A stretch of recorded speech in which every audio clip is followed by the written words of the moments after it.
Welcome to Guardians of the Data. I'm your host, Ward Balzerzak. Each episode will explore the passions, expertise, and real-world experiences of security leaders who are helping the future of data security and governance. Guardians of the Data is made possible by support from Centra. To learn more about our AI-powered data security platform, please visit centra.io. Let's dive in. Welcome back to another episode of Guardians of the Data. My guest today has over a decade of experience in cybersecurity, and I had the pleasure of having him on my data protection org a few years back. He's now an AVP of InfoSec, leading data security. Kenny Vu, welcome to the show. Hey, good to see you. Glad to be here. Really excited to have you here. Ready to get started? Yeah, absolutely. All right. In your professional opinion, what's the biggest data security challenge organizations are facing? I mean, there's absolutely many challenges, right? But I think the most important challenges is really evolve around leadership supports, buy-in, right? You know, it could either make or break a program, right? It's it could be enough with you know, um, just a compliance checks, or you actually have a program that actually protect data, right? So. And it's tricky, right? I totally agree. Leadership support, it's paramount. If you don't have support, you're not getting anywhere, especially in data security world. You're now the leader of data security at your current organization. So, tell the audience, how have you looked to, how have you, or how have you looked to solve that challenge? Yes, I mean, at least for me, I kind of maybe a little bit lucky. When I interview for the position, I try to ask those tough questions, try to get bit in peace and see, just to gauge the leadership in terms of how much of support you would get if you're going to take that position. So, luckily for me, that seemed to work. But then also on top of that, once you get the job, right, you have to show your whatever your skills, your knowledge, whatever, to gain additional support, right? So, one of the things that I did is if you new to a program, or if a company is starting up a new program, I would suggest you do a program assessment, right? That basically outline, you know, all the risks that your organization is currently taking. Is because essentially, if you don't act on it, you're accepting the risk, right? And then, of course, once you found the risk, you essentially create a mitigation plan, right? Whether that's process or technology, and basically that will become your 1 or 2 years roadmap from there. And of course, you can take that and bring to your leadership and show, hey, here's the risk, here's the solution, and here's how you're gonna fix that.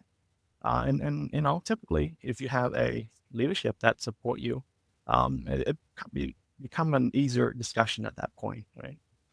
Seems super simple, right? Join an org, or maybe you inherit the role in your current org. Do an assessment. 100%, right? Figure out the state of the state, and then create a roadmap. But I mean, look, Kenny, you and I have done this a while. It's not that easy, right? Like, there's a lot of facets you need to look at. So let's talk a little bit about the assessment piece, right? Because there's a lot that happens there. In my experience, it's kind of an ongoing thing. Like, certainly you need to understand current states as much as you can, right? Yep. But then you got to keep doing it, right, on a recurring basis. So talk to us about kind of that first step. How do you start to get a feel for the data security baseline at your organization? Yeah, I mean, there's quite a few framework out there that you can kind of use, right? One of the framework I use, I kind of somewhat follow um, the framework that I kind of, I wouldn't say steal, but use at my previous Borrowed. borrow. That is exactly. borrow from one of my previous consultant gig, right? So there's certain framework that you have to go through. Um, make sure that you have your whole data life cycle, and not only that, but there's also you want to kind of structure in a way that it's really easier to read. All right, make it short and simple, but in a way that is easy to present, right? To show clearly what the risks are, where the gap is, right? Um, and that's usually, again, if you kind of see the risk as a leader, right? You got two options really. One is to kind of accept that if it's not much of a risk, then you accept that risk, or you have a plan to mitigate that. And it really depends on the organization that you work at too, right? So, if you work in a manufacturer, industry, then maybe it's not as important as financial services, right? Or healthcare, right? Those risks are not just something that you take on, but it could be the entire organization that's taking on, right? Whether it's HIPAA or whether it's um, GOEA, for example, right? So again, it's all about showing the risk, and what sort of risk that the organization is accepting, right? Okay. Yeah, I mean, totally agree, right? So land, do an assessment, understand risk. You touched on it, but understand any regulatory, compliance obligations that the organization may have, either that are, smack in the face, or ones that maybe you didn't know about, as part of the Yep. discovery phase. I'm curious your thoughts. So a few of my guests have talked about the importance of relationship building with business, right? So certainly you've got your own leadership, which, maybe a CISO, if you're in IT, maybe it's a CIO, it doesn't really matter.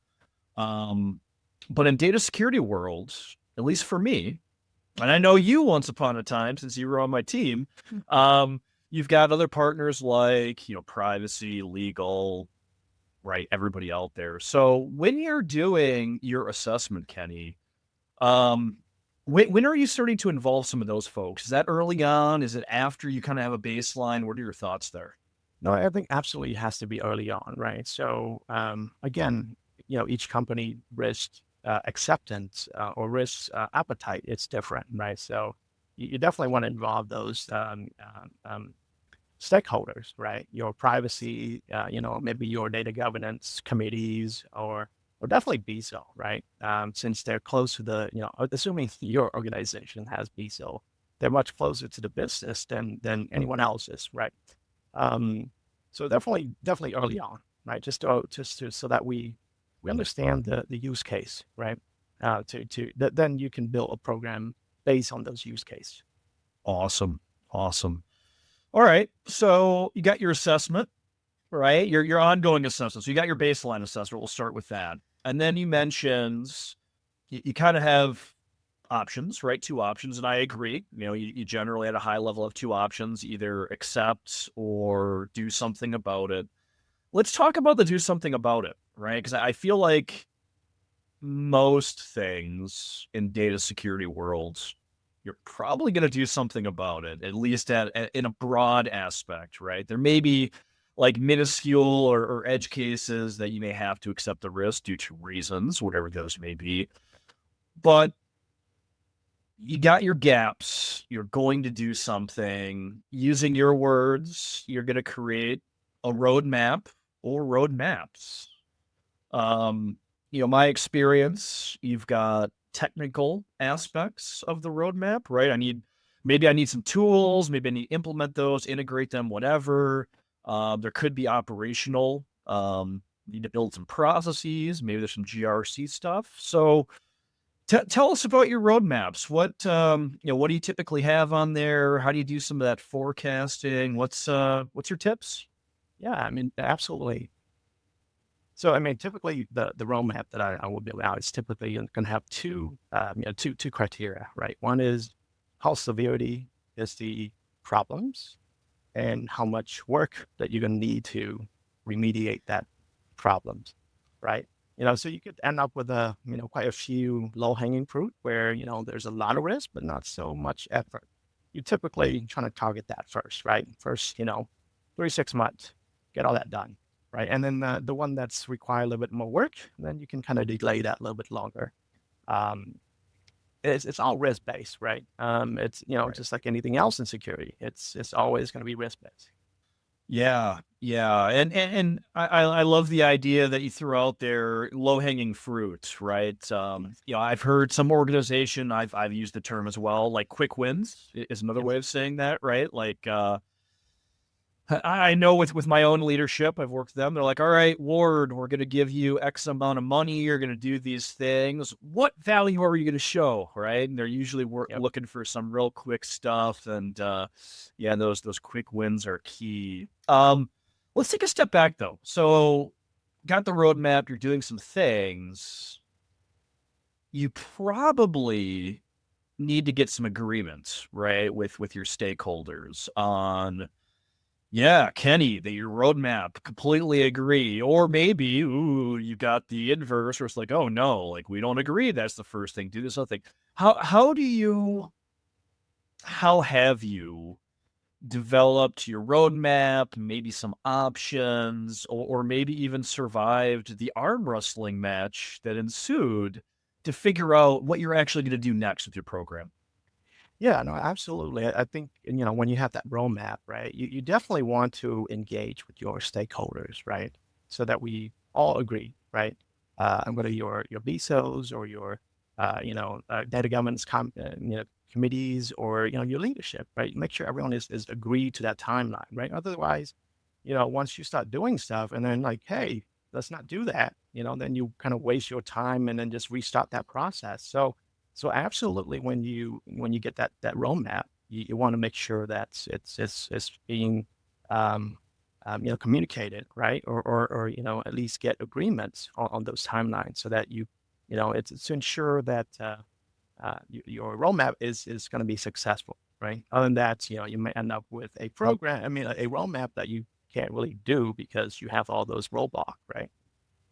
Yeah, that doesn't look good for you at that point, right? You go back to your leadership and say, "Well, I had this plan, and yeah, we're not there."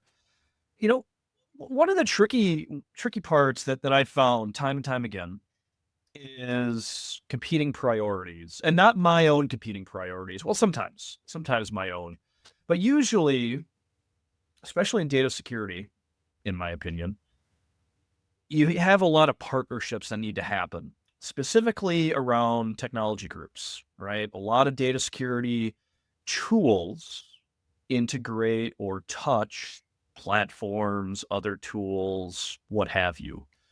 And I mean, I've had this in my own roadmap where it's like, hey, I'm going to do, let's take network DLP maybe as an example. I'm going to do this network DLP initiative. It's going to have to integrate maybe with my proxy via ICAP or something like that.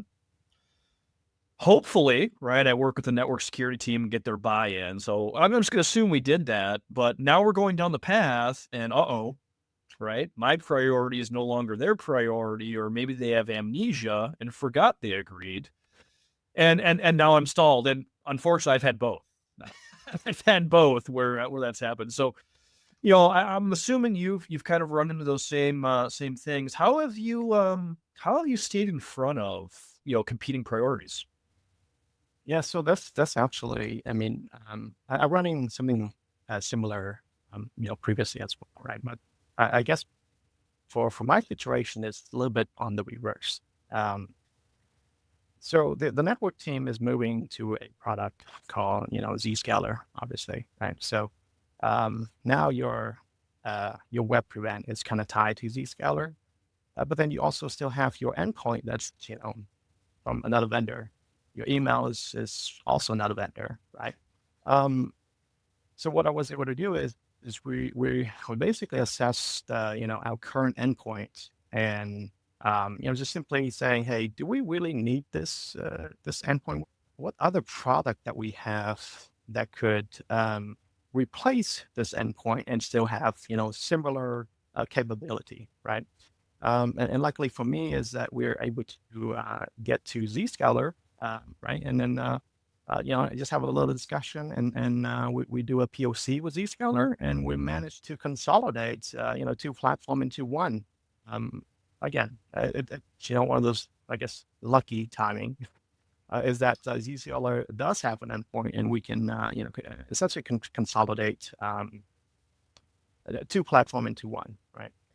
Yeah, and actually, so perfect example, and I think I mean, it sounds like you navigated that well, and it ended up being for the better of your program. You bring up an interesting point, though, and I've certainly dealt with this too, and I think what you were kind of shedding a light on is you've got your plans, right? You understand your risks, your gaps. You're going to be, in this case, looking for tools.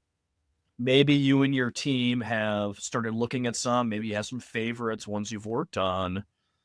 But oh my goodness, you're now about to inherit something because it's either already there or it's being brought in by a different team, right? A platform that has multiple functions, what have you. It's an interesting dilemma sometimes, right? Like sometimes it sounds like for you and for Zscaler, ended up being a good fit. Um, I've dealt with a bad fit in the past where it's like, oh my goodness, I don't want that thing because it can only do 10% of my use case. So for those that are listening that maybe in a similar boat where they're about to start making some decisions and there's some existing tooling there, do you have any words of advice for evaluating what's there? Can it meet the need and what they might do next? Any thoughts? No, yeah, absolutely. I think, that's one of the things is that, if your organization is somewhat silo, then it could be a little bit, you know, um, challenging, right?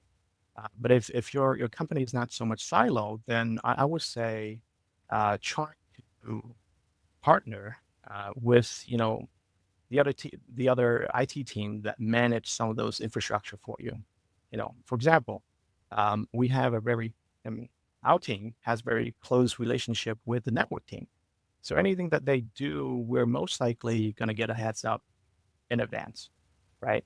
Same thing with the the email slash messaging team, right? Currently, we have great relationship with that team. So anything that they do, into a renewal, whatever we want, we can, tag them and, hey, can we get this, add on, whatever, right? So, again, most of the time we don't manage the infrastructure um, that our tool is operated under, right? Especially now that, when we move to the cloud, before, everything is infrastructure, you can, tag on your network monitor or network event on top of existing infrastructure, right? Or email, you can tag your email prevents on top of your infrastructure. But now it's a little bit different. Everything is on the cloud, so you want to make sure that your partnership with the team that you're going to work with to ensure that they kind of align with what you're doing, or maybe get a head up so that you can go out and shop for a new product that's going to align yourself with whatever they're doing, right? So Yeah, and I'll add, also make sure that they don't make a change that then impacts your service. An example that's happened to me is, someone email. It was a prime example you used. So, email group made some changes to mail transport rules, and guess what? Now it was bypassing some data security controls. Yeah, that's like, oh my goodness! Like let's kind of take a few steps back. Let's figure out how we got here, and let's figure out how we prevent that from happening in the future. absolutely. Yeah. I mean, if for a small organization, it's much better to manage that kind of thing. But for a large organization, especially the one that's heavily pillar, it might be a little bit difficult, but it still can be done, right? You just, essentially just make sure that you keep that contact or keeping that relationship. Okay. So we talked about assessment, we talked about roadmap, we talked about partnership in there as well. I'm curious because I know for me, I've not always gotten my first choice, right? I've usually had to have options for my leaders. Either on priority of initiative, maybe order of operations, or maybe even solution, right? So when you've kind of built out, I'm not even going to call it a roadmap. I'm going to call it a proposal. So when you've built out your proposal for your leaders to say, hey, here's what I'm going to do. How have you kind of managed that? Have you given them, options A, B, and C, or have you just given them, hey, here's the choice. What do you think? I mean, definitely choice is better, right? But sometimes, if the risk is high, you have limited option, right? Um, and then sometimes you just don't have an option. You have to do it based on because of X and Y, compliance. You just have to do it. You can delay the time, but you just have to do it. But if you do, I mean, and, if there is opportunity to give option, meaning, hey, should we go with this tool, that tool? Yeah, I mean, that's a tool thing, right? I mean, as long as you can, as long as the control is there, it doesn't matter what tool it is, right? So I would say the control, not so much tool. I mean, not so much options, but the tool, absolutely. As long as the tool meet the control requirements, then there's an option there. But I think it just depends on what the task is. Uh, Again, some absolutely, you could have A, B, and C tool, but if we're talking about simply a control that need to be there because it has to be there to satisfy certain, audit requirements or certain compliance, then it is what it is, right? Yeah. Yeah. I mean, I remember once upon a time, actually, when you were in my organization, I remember giving a proposal and I said, look, like here's A, B, and C. Option A was the whole enchilada, right? We're going to do all of these things. Option B was a subset, option C was a subset, and luckily they went with the whole enchilada, right? Do all of the things, and that was great for our team there. Um, for those that may be listening, building out a roadmap like you're describing, do you have any tips around resources for the roadmap? Because certainly there's these things we have to do, but a lot of times to do those things you need bodies, right? People to actually do the work. So how have you generally brought that aspect into your roadmap building? Yeah, I think that's a good point. All right. And that's coming back to that, option A, B, and C that you kind of mentioned there, right? So you basically draw a roadmap based on what you currently have in terms of resource, right? Um, then of course you're going to give them option two. If you want to done this a little bit quicker, then here's the resource that we need to done this quicker. So really, I mean, typically two option, right? One is with the current resource that you have. This might take, a year and a half, 2 years. But if we have an additional headcount, then maybe it's a year or less, right? So it's just all, you kind of tie that into your roadmap as well, just based on the timeline, right? I like that, and I still see that disjoint in some places I talk to. I have conversations with some, and they're like, "Hey, we're gonna do these things." And I'm like, "Awesome, gold star, that's great. How are you gonna do those things?" Like when it's a tool implementation, right? You know this. Like if you put in a new tool, DLP is a great example of this. If you put in a DLP tool and you turn on alerts, how are you going to deal with the onslaught, the surge? Do you have people, or are you going to ignore it? And if you're going to ignore it, like, why did you put in a tool in the first place? Exactly. It become a check program at that point, right? Yeah, yeah, shelfware, right? Hey, let's put it on the shelf. No one's going to look at it, but we'll check the box and say it's there. What's wrong with that? Um, that kind of goes. So all these things that you mentions, super smart, super important. I think it all ties back to what you said the biggest challenge was, which is support, right? Support for the program. So, talk to me a little bit more about that. So, certainly a lot of the foundational items we just discussed kind of goes towards, building that trust, getting that support, but how about the ongoing support? Making sure people stay in your corner, give you what you need. Anything additional that you employ to get that done? No, absolutely, right? So, um, obviously one of the things, again, I hate to, getting back to that roadmap, but again, your roadmap has to be planned in a way that you have a lot of those, quick wins, easy wins, or the one that could make major impacts, right? So that way you gain trust based on those execution. And again, another one is to make sure that when you execute it well, and not causing a step one, a step two, and then stuff get rolled back, right? Leaving a trail of dead bodies in your wake. Exactly, exactly. You make sure that you execute it well, right? And that's the thing is I want to make sure, whenever I plan to do something, just make sure you do a lot of testing, a lot of thought into it. Make sure if there's an opportunity to like, monitor only, do that first, keep it on for a while before you start going out and blocking people, right? It's all about managing risk essentially, right? Trying to minimize that as much as possible, or maybe just ease people into it, right? Slowly rolling out pilot program, whatever. Essentially, just make sure that you do all your due diligence so that you don't create a major impact, and that will basically set yourself back, right? You lose your trust, and then you also kind of lost that momentum in terms of your roadmap, right? Yeah, yeah. If you stumble, sometimes it's hard to regain your footing and get the trust of those teams.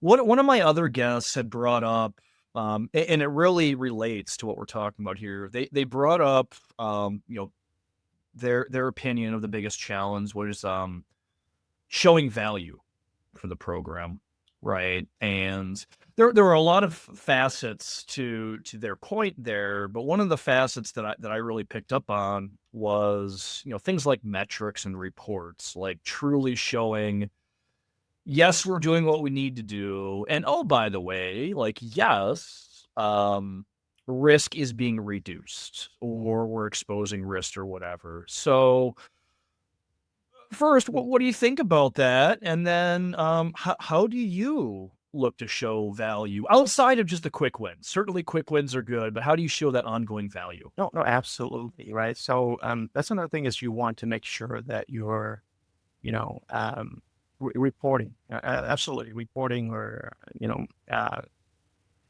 definitely want to make sure that you report, the things that you did. So definitely, not only, make sure that you do, um, make sure you plan it out, execute it correctly, but also make sure that you report what you did, right? Otherwise, you're not doing anything.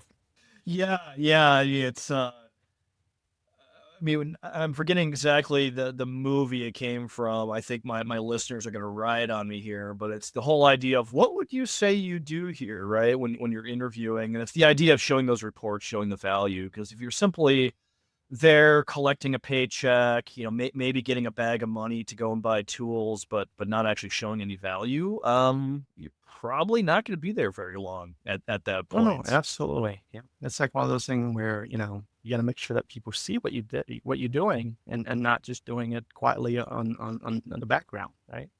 So something that I've been thinking about, and it's kind of a little bit of a divergence from our current conversation, but I think it's also semi-related to what we were talking about. Something that I've been pondering in my head, about data security is many data security tools and initiatives are not made to be transparent. Right? You think about a lot of the tools and things out there, antivirus, for example, web filtering, stuff like that. A lot of that is meant to be transparent to the user, right? They're not supposed to know that AV is in there running. They're not supposed to know that EDR is doing its thing. If they know, oh my goodness, something bad probably happened, right? Something got blocked or whatever. Whereas, data security, um, this is my professional opinion here. Data security is really meant to change behavior, right? Change culture, get people to be aware of what they're doing with data and its sensitivity. Um, and that kind of goes back to what we were just talking about, showing value, right? When you have it out there, kind of showing the difference of what people are doing. So, I mean, what do you think? And if you agree with me, Have you had to do anything from like an education perspective for your users when it comes to data security initiatives? Well, I mean, there's two ways to do that, right? Where one is, you can kind of proactively doing it, and then the other one is kind of just engaging your cybersecurity training team, right? Or Going back to partnership. Yeah, yeah, bring in the exactly, training go back team. to Yeah, yep, yep. bring back, yep, exactly. Actively, you can, you have policy to educate people, getting that live feedback, whether you send out an email that has, confidential information, you're getting a response back, say, hey, you can make sure that, hey, you either encrypt the email or, you might be, breaking certain policy here. The same thing with web, you could have an active message coming back and saying, hey, this is a no-no. You might be violating the company policy, right? There's some of those that you can do.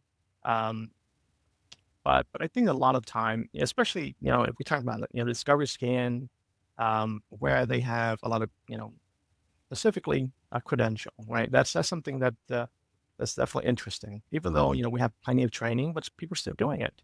So that's another thing that we have to take into consideration too, is that sometimes people just kind of ignore those kind of training or even a policy that we might have, right? So what I did was that I actually had my analysts before they delete those, credential, they send out an email and say, hey, you have X, Y, and Z date, move your credential to a, company sanctioned uh, password vault solution before we start deleting them, right?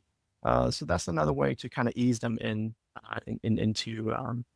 those sort of policy violation, right? So Yeah, most users don't. I mean, users are probably the biggest issue, right? Just in security in general. Users will be users, but the training piece is super important. So, glad to hear you're doing it. Definitely, I think our listeners should take note of that. Make sure you are training your folks as to what to do, or guess what? They're going to go around your controls or ignore your controls. yeah, exactly. They mainly just ignore your control, right? But again, one of those things that you make sure that you have monitoring capability um, to monitor policy violation too, right? I like it. I like it. Well, Kenny, you've been it's clear you've been doing this for a while, right? You've been around the block a time or two. What was your journey? How did you find yourself as now a leader of a data security organization? Yeah, so, I guess just like pretty much everyone else, right? I kinda started out in IT as an IT analyst. Um, my background is, I have a computer science degree, started in IT, then a little bit of, web development, right? And then from there, I was like, "Man, do I wanna do coding all the time, or should I do something else," right? And I was like, security seemed to be like a hot topic, so jumping over to security. Spent quite a bit of time in identity access management, just because my programming skill is kind of needed for that. I guess that role at the time, right? Built a lot of middleware to allow legacy system to communicate with, I think was it a identity access management system at that time? It's fairly new. So from there, I was like, it's still coding again, right? So, so I was like, maybe I should jump to something else, and the opportunity came up. I joined it wasn't a data protection team specifically, but it's just I would say maybe just engineering in general, right? One of the tools I manage at the time is DLP, along with a few other platform. But after that, I mean, I joined your team, War. So from there onward, it's like DOP afterwards, right? And then I spent quite a bit of time in consulting world, right, which I really enjoy. Just helping companies solving problems, DOP or data protection problems. I really enjoyed it, but unfortunately, the traveling just terrible, right?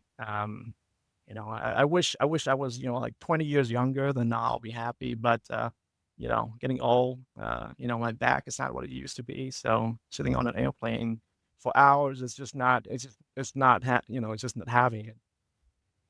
Yeah, consulting is definitely a young man's game in my opinion, but, I'm totally with you, like, it's a great way to get a lot of experience, and, it sounds like you got a lot, through that as well. Yeah, I mean, you can see a lot of, company doing it right, or, you see a lot of company doing completely wrong, and that's how you learn, right? And then you have, your journey helping them getting where they need to be. I mean, that's just more experience. So I'm really curious, Kenny. You're actually gonna be the first guest that I ask this question, and I'm asking for a reason because I did lead you once upon a time, and I remember telling you and others on the team, and this is something I tell a lot of my employees, like, look, if you want to get into leadership, there's technical leadership and there's people leadership, right? Um, and both are great, both are okay. Just realize there's different headaches for both, right? You get to deal with people, technology, or maybe there's a hybrid. Some people get to stay in both. So I'm curious. You're now leading a data security organization along with a few other practices as well. Um, what made you jump with both feet into the people leadership front? Yeah, I mean, like, it's very interesting though. It's like I always, you know, think about, people leadership as, something completely different than what I would imagine, right? I was some sort of team lead or technical lead. Most of my career, I was in that type of position. And when I realized, maybe I should be doing, because I already did like most of the stuff already, right? So I did mentoring already.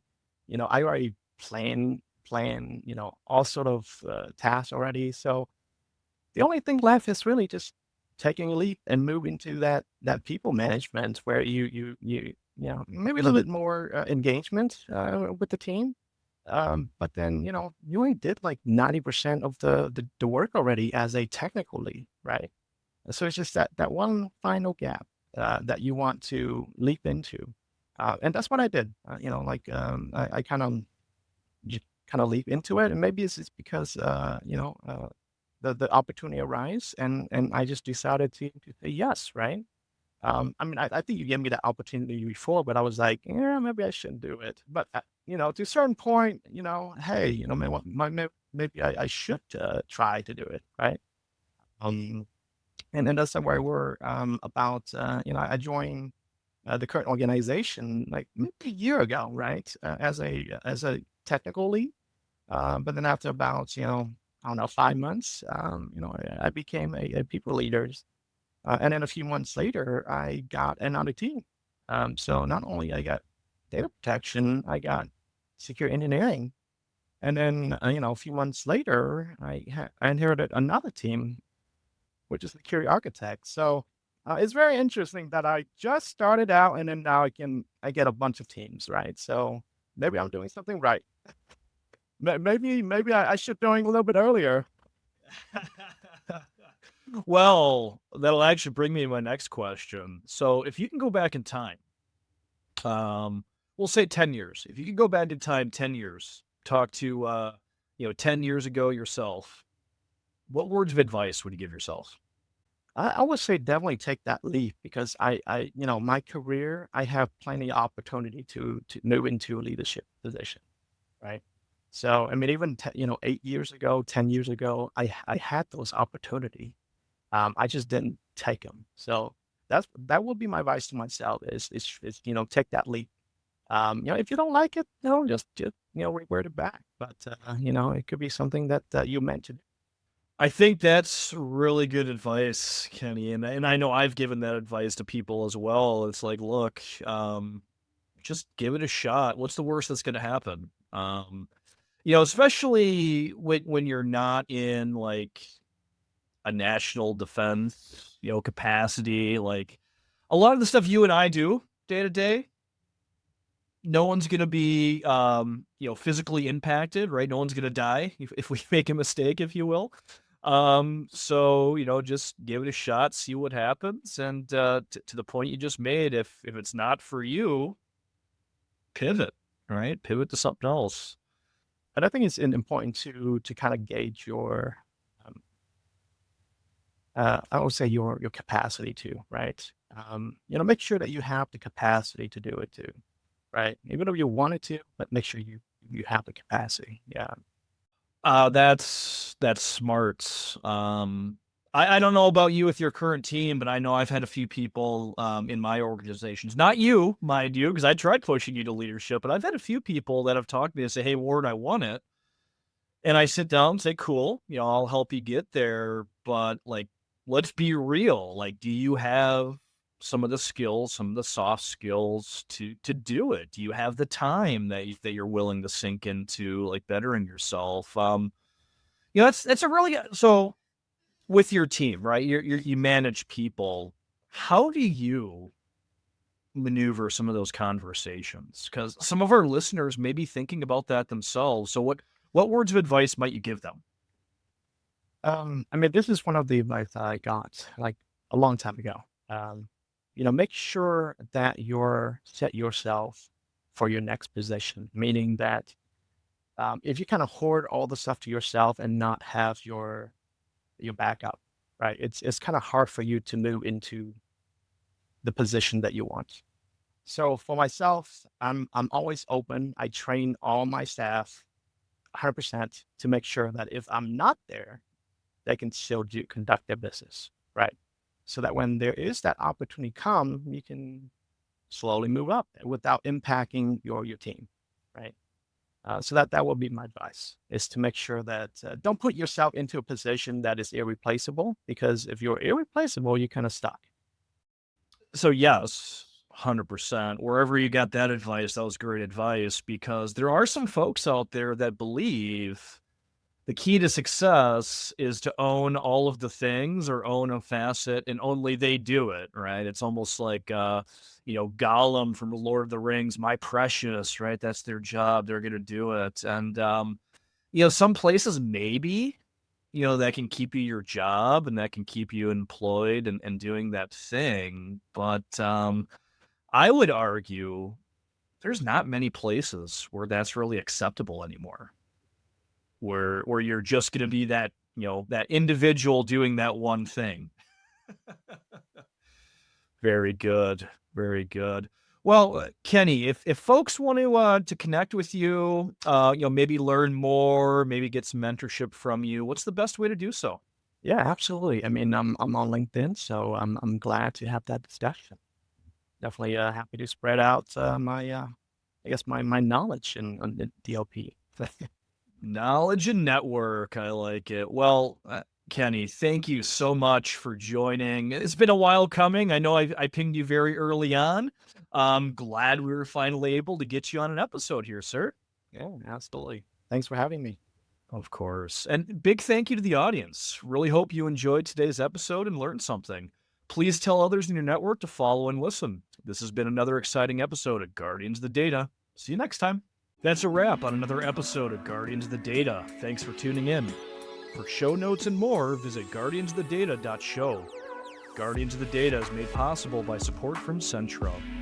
To see how we help organizations discover and classify all of their data accurately and automatically while quickly achieving petabyte scale data protection without the fuss, please visit centro.io. Catch you next time.